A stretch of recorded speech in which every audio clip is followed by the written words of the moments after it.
नमस्कार, दंगल TV news देख रहे हैं आप। लगातार बात की जाए लोकसभा चुनाव की, तो लोकसभा चुनाव की सरगर्मी लोगों के सर पर चढ़कर बोलने लगी है। ऐसे में हमारे साथ आज समाजवादी पार्टी के तमाम नेता हैं। इन लोगों से बातचीत करने की कोशिश करेंगे। आखिरकार ये लोग क्षेत्र में जा रहे हैं, प्रतापगढ़ का माहौल क्या है, किस तरीके से ये लोग जनता के बीच जाकर अपने मुद्दे क्या रख रहे हैं और क्या बातचीत कर रहे हैं, लोगों का जो जनादेश है वो क्या है। तमाम लोग हैं, लोगों से बातचीत करने की कोशिश करेंगे। अशोक त्यागी, चेयरमैन ढकवा।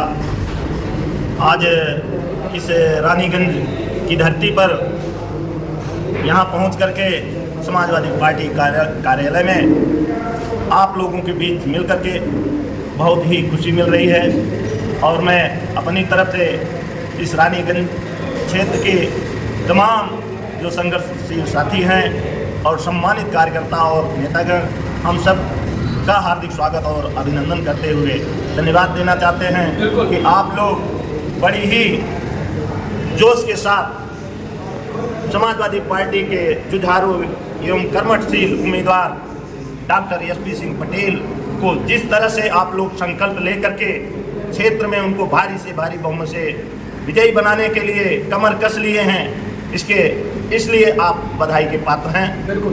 नेताजी, एक सवाल आपसे है कि लगातार आप लोग क्षेत्र में जा रहे हैं, लोगों से मुलाकात कर रहे हैं, बातचीत कर रहे हैं, लोगों का जनादेश क्या है? जैसे बड़े नेता है आपकी बात, समाजवादी पार्टी जो है वो 400 पार में सेध कैसे लगाएगी? क्या लग रहा है कि क्या 400 पार का जो नारा है एनडीए का, उसमें सेध लगा पाएगी समाजवादी पार्टी, या फिर अब की बार जो है पूरी तरह से मोदी का जो नारा है वो हावी होने वाला है? देखिए,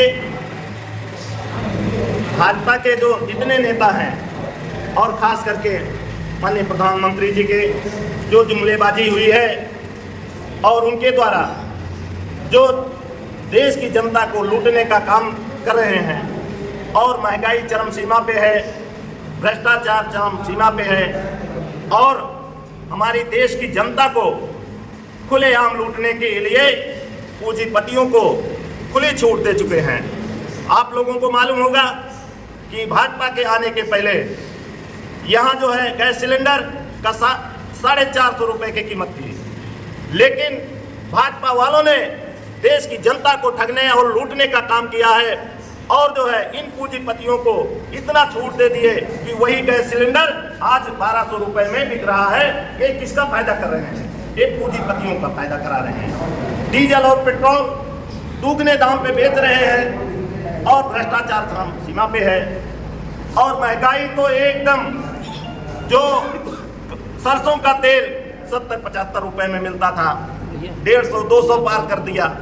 तो जनता आज बाखूबी इन जुमलोबाजों को पहचान चुकी है और खासकर भाजपा के लोग और माननीय प्रधानमंत्री जी इस देश की जनता के सामने एक झूठ बोल करके कि हर नागरिक के खाते में 15 लाख रुपए देंगे, वही 15 लाख की लालच में हमारे देश की जनता इनको जो है प्रधानमंत्री बना दिया और 15 लाख कौन कहे, 1500 रुपए इनके खाते में नहीं दिए हैं। यह जुमलेबाजी जनता जान चुकी है। इसलिए पूरे देश में भाजपा के खिलाफ जो बगावत लोग कर चुके हैं और इनको जो है इस देश से उखाड़ फेंकने का संकल्प ले चुके हैं। और यही नहीं, आज जो लड़ाई है हमारी देश की जनता इस देश का लोकतंत्र बचाने के लिए संघर्ष कर रही है। अच्छा, हाँ, ये आप 1500 की बात कर रहे हैं, यहाँ खाते में 2-2 हजार आया है क्या? अरे ये जो है ये इसका कोई कीमत नहीं है। जहां 15 लाख की बात किए थे और उसी 15 लाख की लालच में जनता ने इनको वोट दे करके प्रधानमंत्री बना दिया। और लेकिन जनता तो अब जान चुकी है 15 लाख केवल जुमलेबाजी थी, वोट लेने का चक्कर था। वोट ले करके इन्होंने जनता को लूटने का काम किया। हमारे देश के सरकारी संसाधन जो थे, जहां हम नौकरी की उम्मीद करते थे, उसको कौड़ी के भाव भाजपा वालों ने पूंजीपतियों के हाथ गिरवी रख दिए। बिल्कुल। तमाम और लोग हैं, लोगों से बातचीत करने की कोशिश कर लेते हैं। जैसे भाई साहब हुए हैं, भाई साहब एक बार छोटा सा परिचय शेरबाब यादव, विधानसभा के समाजवादी जी। रानीगंज से आप विधानसभा अध्यक्ष हैं, लोगों का जो जनादेश है वो क्या है, लोग चाहते क्या है? आखिरकार अब की बार जो रानीगंज विधानसभा की खास जनता है, जैसे आप अध्यक्ष हैं तो ज्यादा मुलाकात होती होगी, बातचीत होगी, तो क्या लग रहा है कि रानीगंज की जो जनता का जनादेश है एकाएक ये किधर से आता हुआ नजर आ रहा है? रानीगंज की जनता ने जो जनादेश दे दिया है कि एसपी सिंह पटेल जी की साइकिल लखनऊ से होकर दिल्ली तक पहुंच रही है। अच्छा, भाई साहब ने बताया हर एक व्यक्ति परेशान है भारतीय जनता पार्टी की सरकार में, चाहे नौजवान हो, व्यापारी हो, किसान हो, हर एक व्यक्ति परेशान है। इसलिए सब लोगों ने मन बना लिया है कि अब जनपद प्रतापगढ़ से इंडिया गठबंधन के प्रत्याशी डॉक्टर एसपी सिंह पटेल जी को ही हम लोग अपना सांसद चुनेंगे। अच्छा, तो आप लोग जब जाते हैं लोगों के बीच में तो क्या मुद्दे रखते हैं, क्या बताते हैं, आप लोगों का एजेंडा है, किन मुद्दों और किन एजेंडों के साथ आप लोग क्षेत्र में प्रचार प्रसार कर रहे हैं? हम लोग पहुंचने से पहले जनता खुद एजेंडा बताती है कि आपको 800 वाला सिलेंडर चाहिए, 8000 वाला सिलेंडर चाहिए, 60 रुपये वाला पेट्रोल चाहिए, 60,000 वाला पेट्रोल चाहिए। जनता खुद बताती है। हम लोग एजेंडा क्या बताएंगे, खुद हम लोग से प्रश्न करते हैं कि 60 रुपये वाला पेट्रोल चाहिए या 60,000 वाला पेट्रोल चाहिए, गैस 800 वाला चाहिए, 80,000 वाला चाहिए। बताइए क्या महंगाई, इतनी महंगाई भारतीय जनता पार्टी की सरकार में है। नौजवान, किसान, व्यापारी देश बढ़ रहा है, देश बिक रहा है, कहाँ बढ़ रहा है? देश तो बिक रहा है। अच्छे अच्छे लोग अब आपके देश में आते हैं, प्रधानमंत्री का पैर छूते हैं, तमाम ऐसी बातें निकल के आती हैं। देश बढ़ रहा है, लोग कह रहे हैं कि बाहर विदेशों से लोग आते हैं और यहाँ पैर छूते हैं, देश का नाम ऊंचा हो रहा है, गर्व से देश जो है आगे बढ़ रहा है। क्या करें? जो लोग आते हैं, आप भी जानते हैं, देश बिक चुका है। आज जो लोग खरीदे अडानी अंबानी वही लोग आते हैं। और बता दीजिए किसी एक का नाम आप बता दीजिए। नौजवान यहाँ लाठियाँ खा रहा है, किसान बेचारे अपने खेते में परेशान है। अब विदेश से बहुत ही लोग आए तो हमें क्या उद्धार होगा उनसे, आप बताइए। आप अपने प्रतापगढ़ की बात, देश विदेश में आपके देश का डंका बज रहा है भाई साहब। कुछ नहीं हो रहा है भाई। भारतीय जनता पार्टी के प्रधानमंत्री ने देश को बेच रहे हैं। आप जिस जगह बैठे अपने जनपद की बात करिए, अपने जनपद में क्या दिया है उन्होंने? जितनी फैक्ट्रियाँ थी उसको बंद करा दिया गया। प्रतापगढ़ आंवले के नाम पे जाना जाता है। आप एक फैक्ट्री बता दीजिए। क्या लग रहा है कि प्रतापगढ़ के जो किसान है वो इसका दाम वगैरह नहीं पा रहे हैं? प्रतापगढ़ ही नहीं, पूरा प्रदेश का किसान त्रस्त है। अगर हमारे सांसद जी डॉक्टर एसपी सिंह पटेल जी अगर सांसद होते हैं जी प्रतापगढ़ में, सबसे पहले तो शिक्षा के क्षेत्र में लोग बहुत पीछे हैं। शिक्षा के क्षेत्र में उन्होंने बहुत काम किया है। लखनऊ पब्लिक जैसे स्कूल, टॉप 10 स्कूल खोलकर उन्हें बहुत बच्चों का उद्धार किया है। अगर वो सांसद होते हैं, सबसे पहले लखनऊ पब्लिक स्कूल खुलेगा जनपद प्रतापगढ़ में। उन्होंने वादा किया है।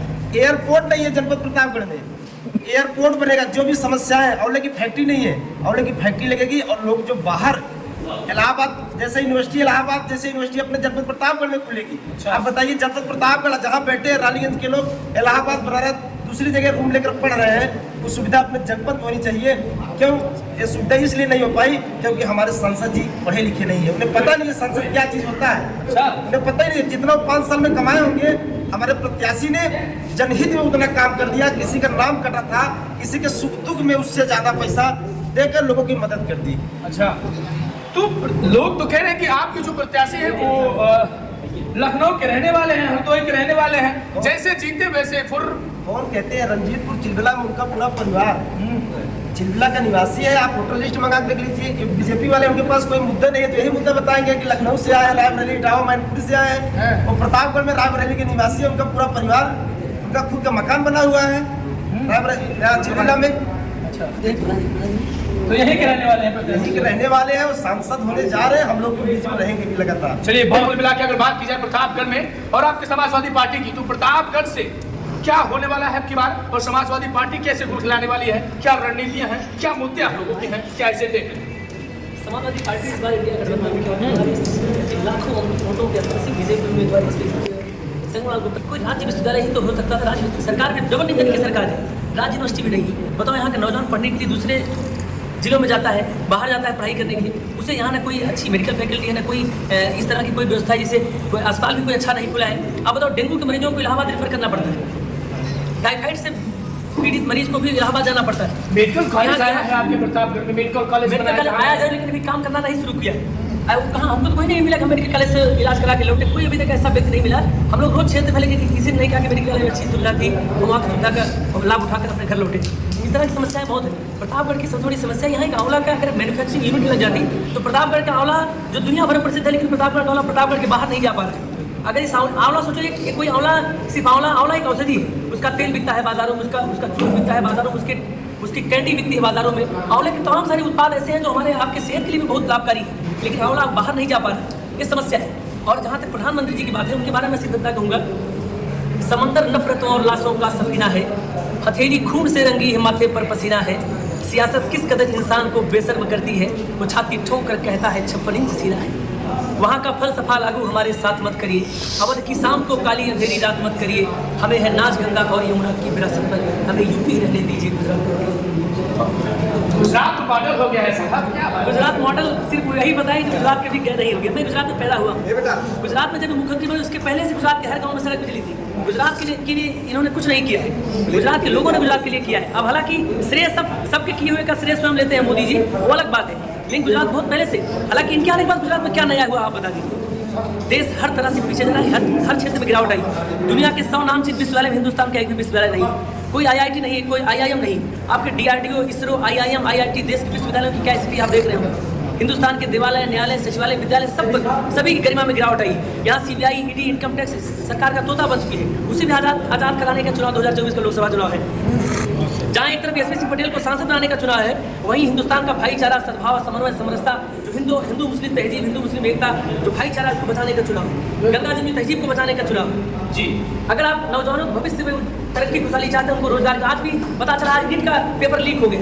ये तो पेपर लीक सरकार बन चुकी है। डबल इंजन की सरकार में सिर्फ पर्चे ही लीक हो रहे हैं। ये लीक होते नहीं, करवाए जाते हैं, सरकारी संरक्षण मिलता है, ऐसे नहीं पर्चा लीक होता है। ये सब सत्ता संरक्षण प्राप्त किए हुए लोगों के द्वारा पेपर लीक होता है, बड़ी बड़ी रकम मांगी जाती है। बताओ, नीट की एग्जाम पास कर लड़के डॉक्टर बन गए, उनसे 20-30 लाख रुपये लिया जाता है, तब जाके पेपर लीक होता है।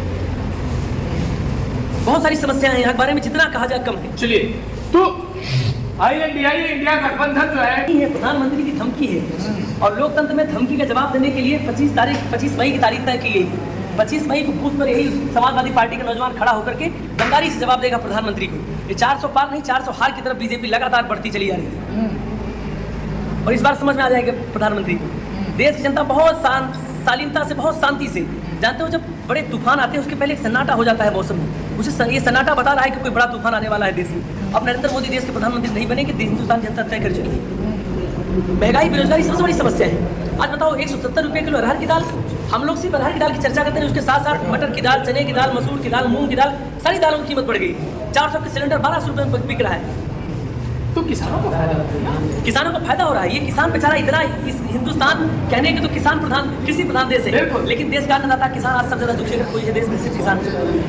साथियों, कहा जब पहले 1960 के दशक में लाल बहादुर शास्त्री ने नारा दिया था, जय जवान जय किसान। अगर आज भी देश में ईमानदारी से कोई काम कर रहा है, सरहद पर जवान और गांव में किसान, लेकिन बताओ इस सरकार ने किसानों के लिए क्या किया। आप देखे होंगे 50 किलो की यूरिया की बोरी में से 10 किलो नीचे, 10 किलो कम कर दिए। अब 40 किलो की यूरिया से काम चला रहे। और ये किसान भयंकर सर्दी के दिनों में अपने खेतों की रखवाली करता है, और एक दिन जब मौका मिलता है, ये हमारा पशु उनकी एक रात में पूरी फसल चौपट कर देते हैं। अब बताओ, किसान थोड़ा दुखी है। अभी आपने देखा हो MSP, एक छोटी सी मांग MSP लागू कराने के लिए देश का किसान अपने ही मुख्य प्रधानमंत्री से मिलने गया दिल्ली बॉर्डर पर। तो बॉर्डर को कैसे सील किया गया था, जैसे हिंदुस्तान पाकिस्तान की सीमाएं सील की जाती। आपने देखा होगा कि किसानों की राह में कांटे नहीं मिलकर कील बिछाने का काम देश के प्रधानमंत्री ने किया है। देश का किसान, नौजवान, मजदूर, महिला, अल्पसंख्यक, शोषित, वंचित, पीड़ित, प्रताड़ित, उपेक्षित, उपहासित, सारा लगभग यूँ कहें कि हिंदुस्तान के 140 करोड़ आबादी चुनाव का इंतजार कर रही है। जैसे जैसे चुनाव की तारीखें नजदीक आ रही, 3 चरण का चुनाव बीत चुका, चौथे चरण में हिंदुस्तान में लगभग प्रधानमंत्री तय हो गए कि अब नरेंद्र मोदी देश के प्रधानमंत्री नहीं बन पाएंगे।